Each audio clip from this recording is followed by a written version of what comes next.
હત્યાનો ગુનો દાખલ કરવામાં આવેલો, જેમાં આ શૈલેષ બચુભાઈ ખાંભલા દ્વારા કોઈ બી કારણસર તેના પત્ની અને દીકરા અને દીકરીની હત્યા કરેલી.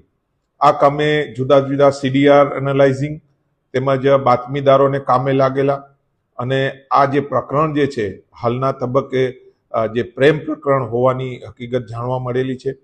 પોલીસ દ્વારા જે મહિલા જે છે તેની બી પૂછપરછ કરી અને આ જે છે એનું કેટલા તબક્કે એનું ઇન્વોલ્વમેન્ટ છે કે નહીં તે જે છે એ પોલીસ દ્વારા તેની પૂછપરછ કરી અને જો હશે તો તેને કાયદાકીય કાર્યવાહી કરવા પોલીસ કટિબદ્ધ છે. અને નહીં હોય તો શા કારણે જે છે આ જે મહિલા જે છે તેની સાથે કોન્ટેક્ટમાં હતી, તો જુદા જુદા એંગલથી પોલીસ દ્વારા આ ટીમ બનાવી અને હાલમાં ડીપમાં ઇન્વેસ્ટિગેશન ચાલુ રહ્યું છે.